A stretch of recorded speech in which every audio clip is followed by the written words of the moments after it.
Hello, dear listeners, and welcome back to Soul Sparks. I'm your host, Pragya Malvia, and tonight we are holding space for a conversation that touches so many lives, though often in silence. Anxiety, depression, mania, these aren't just medical terms, they're lived realities that can shape the way we breathe, we think, and even hope. But they don't have to be the end of our story, obviously. So tonight, I am joined by Karen Iverson, who is a counselor, an author, a breast cancer survivor, and someone who has lived with and written through her own mental health journey. Her courage it lies not only in surviving but in sharing. And this episode is about reminding ourselves that healing is possible even when it feels far away. So let's begin. Thank you, Karen. Thank you for being on the show. Thank you so much for having me. It's such a pleasure that you're here today. Okay, Karen. You've spoken about how writing, how it became a companion for you during your hardest days, right? Yeah. So, what was it about putting words on paper that gave you comfort in moments of fear or pain? So, what was writing for you, and how did it help you? Writing really was a way to release and express the emotions and the feelings that I was having. It really allowed me to process through the thoughts I was having as well, as really just be creative in an avenue to be creative when other things were maybe dark and difficult. The creativity I was able to bring up through writing was very enlightening for my life. And I really have always felt that writing a journal, or for my case, in taking a journal and making it into a book, um, has been really helpful because I can process what's going on in my mind. And if I'm having a difficulty or a difficult time understanding something, by writing it, I'm allowing myself to think about it and to see it and to process it at the same time. So it's kind of like multifaceted. And once I'm writing it down, it might bring up other questions that I have. So then I can brainstorm and think about the answers to those questions. And maybe even generate some follow up questions I want to ask somebody else who can give me guidance in their perspective. And so it really just has allowed me to get through the negative aspects and the difficult times. When I maybe didn't want to talk to somebody in person, I could talk to my page, talk to my computer and just write stream of consciously how I'm feeling and what I'm thinking. And not have to worry about what I'm saying or if I'm saying it correctly or incorrectly, but just be able to express whatever is touching my heart at the moment, and really just think through it and process it. So writing, when I was writing my first book, Winning the Breast Cancer Battle, Empowering Warriors and Guiding Loved Ones, I really didn't realize I was writing my first book. I had always wanted to write a book, but I didn't realize when I was doing the journaling, as I went through every step of that process, through all the trials and tribulations that I experienced by, getting an MRI or getting blood work done or getting contrast put into me to illuminate the tumor. All those things I would go home and write about afterwards. And so it really helped me release all the tension and the built up frustration and upset that I had in my body. And so it was a release for myself to be able to do that. And then I realized one day I was actually taking these journals that I was writing and I was editing them. And so I realized that I was writing my first book, and it was really pretty powerful and amazing experience. So sure it might be. And that is so true, penning or writing something down, which, which it does not always have to make sense, right? It just have to be your thoughts, something that is in your mind that you want either to speak to somebody or not. And if you do not have somebody, you have pen and paper, write it down. Yeah. Yeah. That is so true, right? And so many people who live with anxiety or depression quietly, they sometimes even, hide it from those who are closest to them. And often this happens, and this is not something which is very rare, because a lot of close friends, they never knew that their friends were actually dealing with something, because Hmm. the conversation was not so. So when you chose to share your own story, when you chose to speak about it, what Hmm. shifted for you? And did, speaking it, I'm so sure it became another step in the healing process. So yeah, how transformative was it, and what changes did you see? Well, as I was saying, I realized I was writing these journals and then I was editing them. And so it wasn't something where I consciously said, okay, here's my story and I have to tell it. It was more of a process that, maybe was God inspired in the respect of, that I always had been a writer at heart and I always loved writing and sharing my words with people. And I really always felt that by sharing my words, I can help somebody else who is suffering with things that I've suffered get through them on a more easy basis than I had to suffer through them myself. Because I might have been, or I was at times that person who was like, I'm not going to tell anybody that I'm suffering from this because they're going to judge me or they're going to look at me like I have three heads or, they're just going to think differently about me and then they're not going to treat me the same way. So I didn't want to share, with certain people, and of course, there were the really close people that I felt comfortable sharing with. But then, you have people that are friends or acquaintances or even, strangers that might look at you differently because, they know you are suffering from a mental health challenge. And so it was something that I held inside of me. But then when I realized I was starting to edit these journals and write this book, and God was pressing me forward, and I felt I need to share this with the world so that it's not a secret. And to say that, what, this past stigma does not have to exist anymore because it's not about what I'm suffering from. It's about who I am as a person. And, I need to be who I am. And maybe I do suffer from something like anxiety or depression, but the thing is that that doesn't make me who I am. That's just some aspect of my being. And so, I really felt that I needed to take my story and share it with people. And in all of my books, I not only share glimpses of my story, but I share tips sections and exercises that the reader can use or the loved one can use if they're reading it. And that way, I feel like I'm imparting my knowledge into the reader so that they can get that help that they're seeking. And maybe if they are a person who doesn't want to tell anybody about what's troubling them inside, they can use those tips that I've provided to help them process through it, and they can use my story to see that, what, maybe I'm not alone and maybe somebody else has experienced what I've experienced as well. That is, first of all, thank you for saying that, because, a lot of people, they do not realize that speaking is such an initiative. You know, a lot of people see, there are stories that a lot of people resonate it with, and there is this thing as hope, right?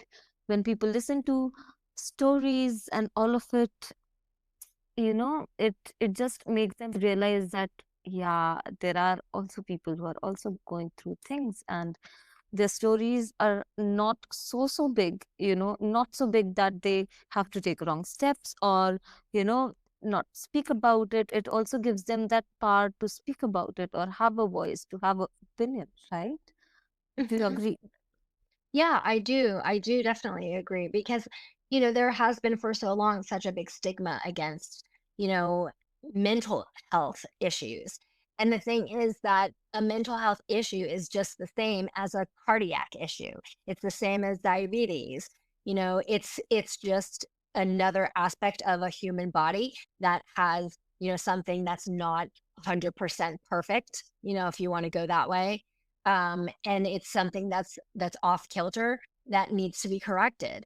And so, the fact that it's had this big stigma against it, that people are afraid of it, and people think, oh, well, that person has mental health problems, so I'm not going to talk to them, or I'm not going to go near them because they might be crazy you know and the thing is that it's very unfortunate that a lot of society has felt that way, because people who suffer from mental health struggles are the same as somebody who suffers from a cardiac illness, and they can be treated with medications as well, just as the same, with any other type of illness. So, it's really, that we need some more compassion in our world, in understanding that it's just something that can be dealt with. And when you get help for it, then you can function, fully within having it, as well as if you were, again, taking a medication for diabetes or something along those lines. That's so true. Also, you bring creativity into your work, right? Whether through writing or through storytelling or encouraging expression. So, why do you think that creative outlets can sometimes touch wounds that even words can't? As we spoke, that sometimes words they touch those wounds, but there are also some things and some words that, or some people's situations, that words they do not really help them, but those simple creative expressions they do. So yeah, how is it helping them, and what is the framework for it? Well, I do, in all of my books, have places that you can write in, so you can journal in them.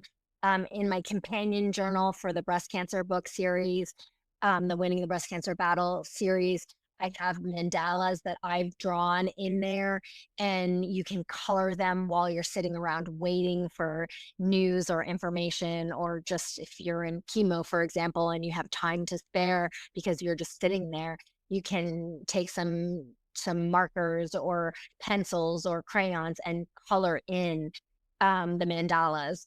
And I just really think that the creativity in that allows us to escape our mind. So when we're talking, we're cognitively processing our thoughts, and we're thinking about, what am I saying? What did the person just say? What do I need to think about? What is the next thing I need to respond with? Right. And maybe I'm thinking, well, what is an example of something I'm thinking about that I want to talk about or mention?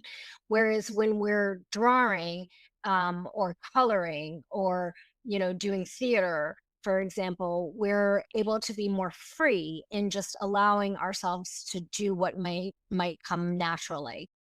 We don't have to think about, is this the right thing, or is that the wrong thing? We can just be free with how we're feeling and allow our feelings to flow. um, there's a whole big movement that's happened over the past couple of years or so, where, I'm sure you've seen adult coloring books, right? So it allows somebody to just kind of zone out while they're coloring, and they don't have to think about maybe the stressor that happened yesterday in their life, or the next thing that's happening next week on my agenda, right? They can just focus right here on the here and now, the present moment, and say, okay, you know what? Here's red, and I'm coloring with red, and I'm just going to fill the space in with red, and I'm just going to keep doing it. And then, okay, you know what? Let's use blue. I feel like blue now. And now I'm going to color this area with blue. And it's just a very more lax kind of, mentality that allows you to just relax and let your mind drift and just be present in the moment. hmm And yeah, that's again so true, and I love it because you know what else? See, those adult coloring books, they are literally the best thing, and for Mhm. me, they're the best invention of humankind, basically, because Yeah, yeah. how fun it is, and it actually. brings you into a whole different zone where you don't have any thoughts. You're just worried about, color not spinning or this line not going that side, and it's just you being with yourself. So that Yeah. is the whole point Yeah. of it, right? Yeah. And you know something? It actually can be freeing if you allow yourself to go out of the line sometimes. I know Yes. Hmm. it seems very contrary to what we want because we want it to be perfect in the lines, Hmm. but it's very freeing if you allow yourself to go outside of the line sometimes. That is so, so true. Yes, like, just water painting anything on a perfect or sheet or a blank paper. That just makes sense. You do not have to be perfect for it, right? Um, Yeah. and there are so many myths about mental illness, right? That, a lot of myths like that it's the weakness, or that people, they just should not be like this. It's so quick, they should just snap out of it. So, from your perspective, what is that one misunderstanding that feels especially harmful and that should really change with time? Because, you know, change is actually required in this field. Yeah, I mean, I really think it is that aspect of that somebody who has mental illness or mental health struggles is crazy, you know, and that just this idea that we have to be afraid of them, you know, or you or me. But it's really, you know, the same thing that I was saying before, you know, it might be a chemical imbalance that's in the body. It might be something that needs to work through, you know, like it might be grief or anger. And maybe that person grew up and they didn't learn when they were growing up how to temper their anger. So then every time they get angry, they blow up and, you know, make a big scene, right? And so other people around them think, oh, that person's crazy, right? But the thing is that it might just be that they didn't learn, you know, they don't know how to control it. And if they're taught how to control it, then they can control it. It's just a matter of, you know, looking one step farther than what's right on the surface, right? So, you know, really just not judging people based upon what you see. You know, with mental health, it's more in front of our face, you know, because it's visually on you and it's visually you express it outside of your body. Whereas something like, you know, other biological illnesses are more internal. So you don't really see those things. And it's not as in front of our face again, you know. So I think that really just having more again compassion that that people who are suffering mentally are maybe just need to learn a different way to handle the situation, or maybe they need a medication. You know, it just depends upon the specific situation, or maybe they need both. Maybe they need therapy, you know. And so I think that really dealing with society's jumping to the conclusion that somebody's crazy is something that needs to be addressed more and worked through more in our society. That is so, so true.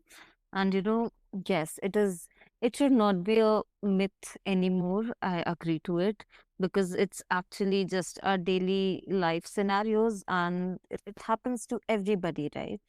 You know, everybody nowadays, not everybody, but most of the people, they are in such situations that, they're really, really exposed to these things like anxiety, sometimes panic attacks, and not to say it lightly, but some people really, really do get it, and it's just not a myth. It just have it just has to be a situation wherein people around should be really, really careful about other people, and should also, know about their feelings, their emotions. That's also right. Yeah. So right. Yeah. Mhm. Also, I wanted to know, like, for someone who is listening right now, who is feeling weighed down, or, like hope is something too far to reach for them, what is that one gentle step or a reminder that they could take, maybe even tonight, to begin moving towards the light and towards hope? I really think people can focus on just taking it one step at a time. And even that one step can be one moment, you know. I mean, we talk about having new mercies every morning, right? So, if you're struggling today, well, just push through today and get to tomorrow.